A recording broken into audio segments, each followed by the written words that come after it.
this is my rig. So yeah, this is what I use for underwater photography. And it started out just like it does for everybody else with a little tiny point and shoot or something you just buy at a store for underwater, and then it gets bigger and bigger and bigger and bigger and more expensive, and then you flood it and then you do it all over again. And I'm sure you can relate to that. So I've learned a lot about how to avoid floods and paying attention and not being in a rush and all kinds of things. And there's even dangers in being too prepared, as I'll get into later. You can actually be over prepared. So we'll talk about that in a few minutes, but I'll just give you the once over. So starting from the inside out. So my current camera is the Nikon D700 DSLR APS-C, and this is a crop sensor camera, mirrorless. The 7000 I think was the first mirrorless one, and I had the 7100. I killed that one in Honduras. Gave me a good opportunity to buy new stuff, right? So anyways, I ended up with the 7200, lightly used, and from a gentleman in Japan, and it's been a great camera. And the only thing extra that this has, 71 has, in terms of video, it shoots 60 frames at 1080 and stuff like that, but I use it that often. I usually use the GoPro, as you can see on here, so I can focus on. These are made for taking pictures, not video. They do take wonderful video, but as you know, the focus sucks, and the industry hasn't really got that sorted out yet. A lot of companies claim that they've got it sorted out. They don't have it sorted out yet, especially for underwater photography. Maybe topside, where you got endless time to play, but not underwater. Okay, so, and the current lens that I have here, I use a bunch of different lenses, most of you do, but this particular one is the Takina 1116 wide angle, and is an aspect correct lens. So this is one I'll typically use for shipwrecks and stuff that I don't want distorted, or things that don't need a little extra in terms of lens modification and that sort of thing. It's a beautiful sharp lens, super fast focus, as is the camera. And yeah, so that's the first piece. A couple of lenses here that I use. I should be wearing my glasses here. So a Rokinon fisheye CS2, and this is an 8mm fisheye lens, and I put this on here as well.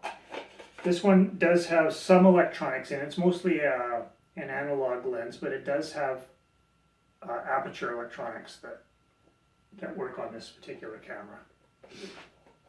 And this takes wonderful, beautiful, flattering shots, as a fisheye typically does underwater. It'll take a nice, even if you take an accident or a boring photograph, it still looks good with fisheye lenses. And this one here is amazingly sharp. This was like $350, which was just, whereas that Takina is like 800 or something. And this thing just takes amazing shots, and I love to use this. And the gold standard in macro photography, the 60mm Nikon AFS, and this is just foolproof, super ultra sharp focus macro lens, super reliable. The only other ones I'd put next to this would maybe be the 105 version, just so that you've got a little bit more focal length to work with when you're underwater, and dealing with maybe a little bit more of a persnickety subject who needs a little bit more room, instead of me actually trying to touch them with this. That's pretty much it. I've got a few other lenses, but I can only use them topside, portrait lenses, and then zoom, big zoom lens, but those are only good topside, and I use them topside. So those obviously sit in this baby, the housing, which is an iClite case, and with electronics that were originally, I had this for the D7100, but I had it refurbished at iClite, the electronics were upgraded to D7200. So not sure all the electronic differences there, but there was some, so I wanted to have that upgraded, so I had that done. As well as they go through and upgrade all of the seals and things like that for you. Yeah, so again, night light housings, the original ones, is not one of those new lock mechanism ones, where that new, more reliable lock system that won't leak at the surface like a lot of these do. Because this lock mechanism here isn't Loctite at the surface. It only gets tight when you go down. So it can provide issues. But what I did do is I put a vacuum system on here. So now this guarantees that it's sealed before I ever get to the water. So this is a good insurance policy, and I highly recommend it for anybody who has any housing anywhere. If you can vacuum seal it, it's a great insurance policy before you hit the water to protect your equipment or having a $3,000, $4,000, $5,000 mistake. And when I had that flood in Honduras, it had nothing to do with Ikelite or the seal or anything. This had everything to do with me.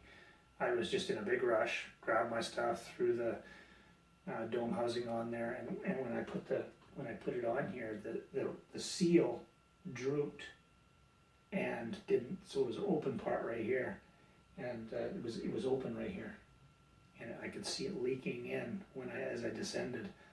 And I got down to about 50 feet, and I zipped up, but it was too late. As soon as it touches the electronics and the electronics are hot, right, because it's turned on, that was it for the camera. And of course, it killed my beautiful Sigma 816 lens, which is one of the best wide-angle lenses I've ever seen. It was just a beautiful, beautiful lens. And it's gone. That was a beautiful one. So anyway, things you learn along the way. And the original tray that come with it, and I've modified it a little bit.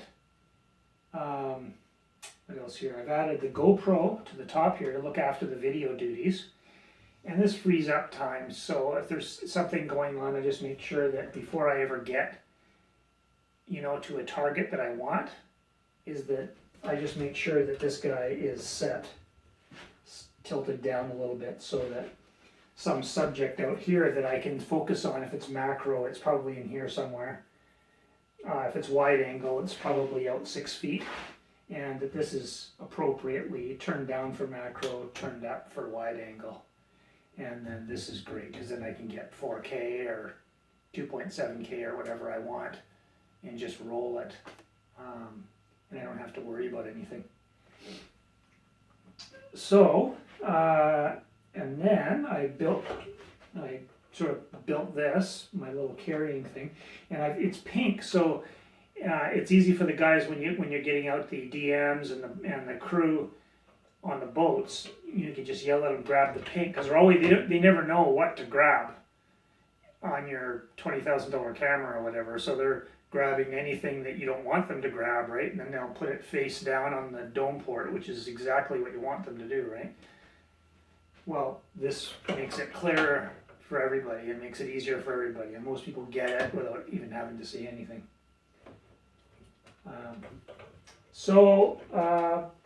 Underwater, typically in green water up here in Canada where it's cold, and you basically, it's like a trip to the moon when you go diving, not like in the nice tropical blue where it doesn't matter what you're wearing or anything. You can just fall into the water with 10% of your gear on and with your camera, and it's not a big deal, and there's way more light. You need light, and up here you need a lot of light. So I've got light coming out of my ears on this one, and so these are, I have two 12,000 lumen LED video lights, and they also have red light, so I can track species that are sensitive to light, and without them seeing the light. Most creatures underwater can't see red light, so you can actually sneak up on them with the red. And it's kind of good if you want to get a picture of them, but you still need light yourself to see them. And if you have a focus light, as soon as the focus light hits them, they're off and running. Blennies are notorious for that, taking off when you got the focus light on them. And they provide about 110, 120 degree dispersion on each of them, so that I can shoot them up pretty wide, and I've got 24,000 lumens, which is powerful enough that I can get a reef, 8-10 feet away. I can fill it up pretty good and get enough color out of it still. Next, I've got Einon Z330s, or Z330s, as you see in the United States, I guess. Very powerful, 33 grade book value, and on each side, so that's 66 total. And these are great. The only thing I don't have, because we're dealing with Ikelite and a Nikon setup, this is an analog connection, so this is trigger only. There's no TTL going on here. And up here in Canada where the water's cold and you just need to blast everything with maximum light pretty much all the time unless you're in the shallows. I just blast these full blast anyway, so just a trigger is no problem. Anywhere else where I start to get a little higher up, I will go manual. And I can set these manual and turn them down manually for whatever I need, or if I'm doing a macro situation where I'm hitting something from the side, to get the black background, and I need to hit it pretty hard, and then up front I don't want to hit it as hard. I can do that, set it low and set it high on the side. So it's just kind of handy that way. And of course, all this gear is like 50 pounds for this thing, so you need to. It's very negative, so I need to buoyancy wise. So I do have some floats here. These are just cheap alloy floats, and then I made these out of aircraft insulation. And I can't remember the name of the insulation, but I'm going to do a video soon on how to make these. You can make them yourself, and these don't compress because they're aircraft insulation. They can handle pressure, so they don't compress, but I'll show you how to make these another time. So I use a half one here, and I use a full strip here on both sides. And this here gives me a lot. This will almost float in mid-water. I can almost set it in mid-water and then swim away from it, and it'll pretty much stay there, current depending. So that's pretty much it for the unit. Of course, this is my analog connector here. This is Ikelite. So this is a typical Ikelite connector here. Hooks onto the back of this guy. I'll turn this around in the next take. And then of course the Nikonos connectors that fit on the back of the analog connectors for the back of the Einon Z330s.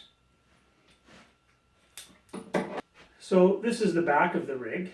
Now with these lights, I don't have the battery packs on them. They use the 4 18650s for each light, and I just basically lubricate these seals and just screw on here. And you need a lot of power for these for those lights for the 12,000 lumens.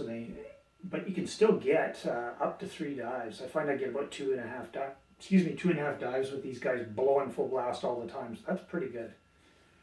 And of course, you don't need them running blasting all the time. And they're actually so powerful that you've really got to, it's a man with a gun. You've got to watch it, because a fellow diver coming up over the reef and hits these, he's not going to be able to see anything. He's going to get blinded. It's hot white light, which we need something to pierce up here in the cold green water. So here's the back of the unit, and this is my hookup for my BCD, so I can look after my gear. If I have to drop everything, my camera won't go down to 2,000 feet. And if you obviously view through here for my Nikon, and this hooks up to the unit here, so this just plugs into there, and these plug into the top right here. We'll go through in detail. I'll record it up close in a few minutes, and I'll take the back off.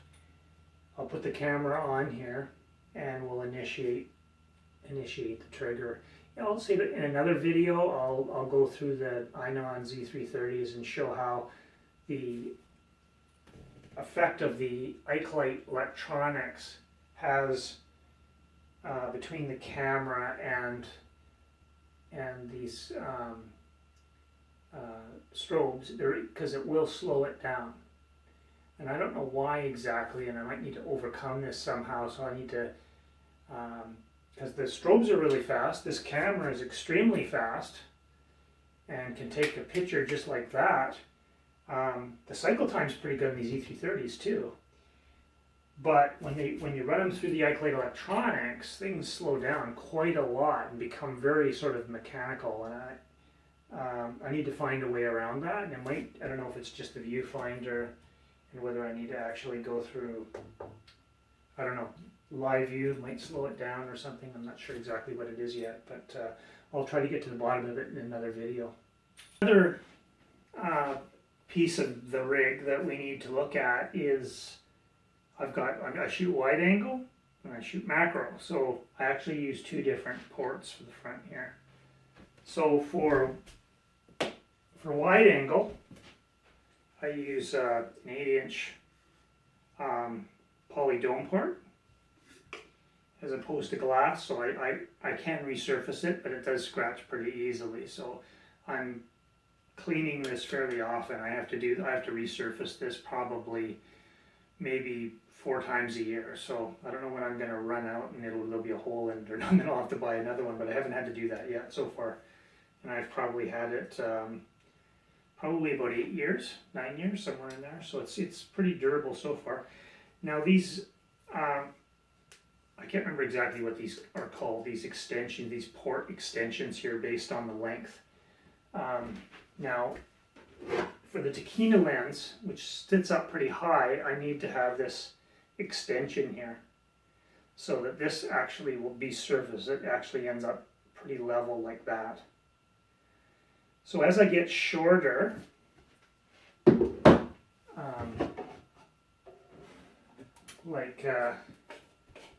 with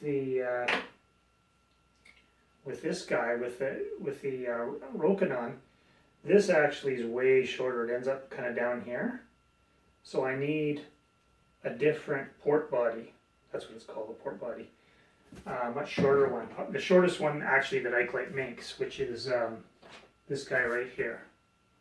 So I have to unscrew this guy, take it off, and screw this guy in, and then it'll set level, so I can see right out the sides.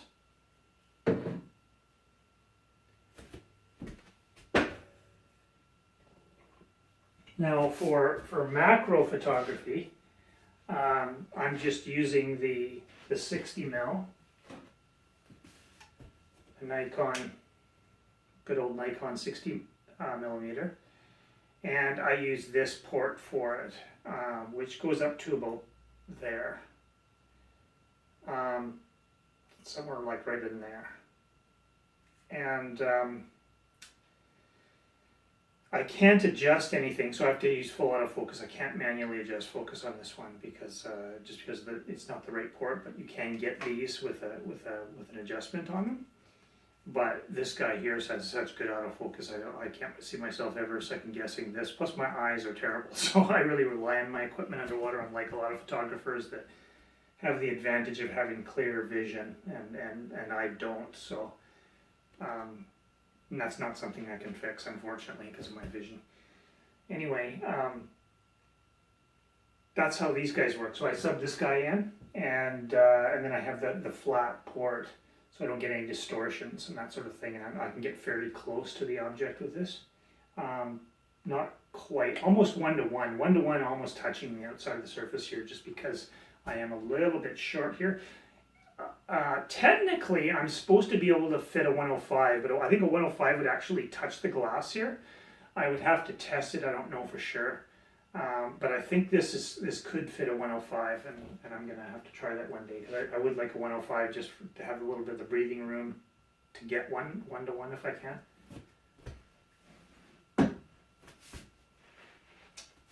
So that's it for those ports. I don't think there's anything else here. Other than just the GoPro 4 is what I use. That's what I put in here. Currently use the GoPro 4. I can't get 4K 30. It's 4K 15, which is useless. So I just use 2.7K when I'm shooting. And 2.7K is kind of nice though, because it doesn't overwhelm too many equipment. It doesn't overwhelm your memory cards either. So for me, and this stage in my, you know, this isn't obviously, you know, a red Scarlet or something, right? Some high, mega high, ultra high end 5K unit or something. But it's good enough for me, and at this level, that's a good enough GoPro for what I need it for. And I get pretty good results with it so far. So especially with the lighting is almost everything underwater is light, and so I try to get as much natural light as I possibly can. And when I don't have that, this thing is really heavy, technology heavy on the lighting, more than the camera, and more than the lenses, and more than the, you know, the housing and that sort of thing. This thing is all about lighting. So up here in the north, where we have the dark green water, I need to blast through to get even the most remote of acceptable shots. And I've been able to successfully do that with this unit. So thanks for watching. If you have any questions regarding this rig, the connectivity, you know, I used to have DS51s with this, and other different video lights. And where I've acquired these, if you want to know about any of that information, just leave comments below and